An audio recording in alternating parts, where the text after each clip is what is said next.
Alrighty, we're out at a new job out in Diamond Creek. Just had the boys from Reach Rock Art drop me a load of granite. Some nice yellow granite. I'll get these off the road in a minute. Nice rocks, very nice rocks. That one's huge. We're just doing some rock placement in here. So basically, from this bag to there, we're just sporadically placing rocks. I've got to close off that little bit. I've got plants in the back. A lot of natives and creepers and stuff like that, so we're basically planting this out, and then yeah, put some mulch in, and be a quick little job today. Hopefully, we're in Diamond Creek. Took us over an hour and a half to get here this morning, so we'll see how we go. But this is the job. So get the machine unloaded. We've got everything in the back to clean up and plant and everything like that, and it's stuck into it.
Alright, so we've got a load of mulch.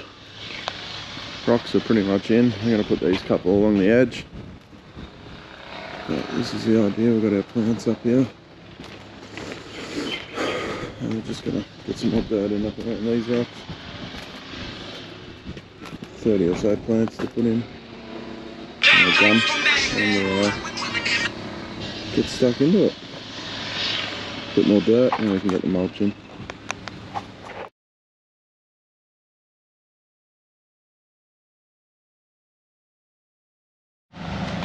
Alright, so the rocks are pretty much in. Got our load of mulch here. We're going to mulch it, then we're just going to pull the plants off. So pull the mulch off to the side to put the plants in.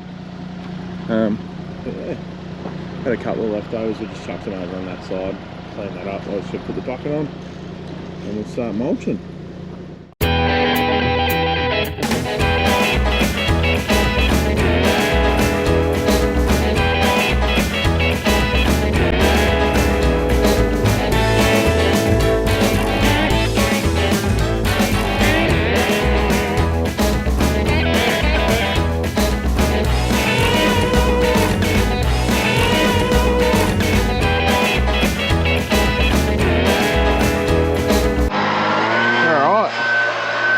Mulched, so now time to get some plants in. Had a bit of excess mulch, so I just spread it in front of the rocks at the front. Then I blend it down into the nature strip. I'm not sure what they're going to do with the nature strip, but just spread it down here, so that's what I'll do. Chuck these plants in, clean up, and we're out of here. Alright, another one done. All finished. We had a couple extra rocks. Bit extra mulch, we just chucked it in along here just to fill it in so we didn't have to get rid of it basically. That is stopping this property from eroding now. Had a bit of extra mulch, so we just flicked it out along the front here. I just throw it out and leave it. So that's the general idea. A lot of this is ground cover and falling plants, these green ones. They're going to grow a little bit. Grasses will grow a bit. Obviously the dwarf gum will grow a bit, but 60% of the plants, probably 70%, are just ground cover and short shrubs. So just to really hold in this hillside. But other than that, another job done. We're on to the next one. Catches.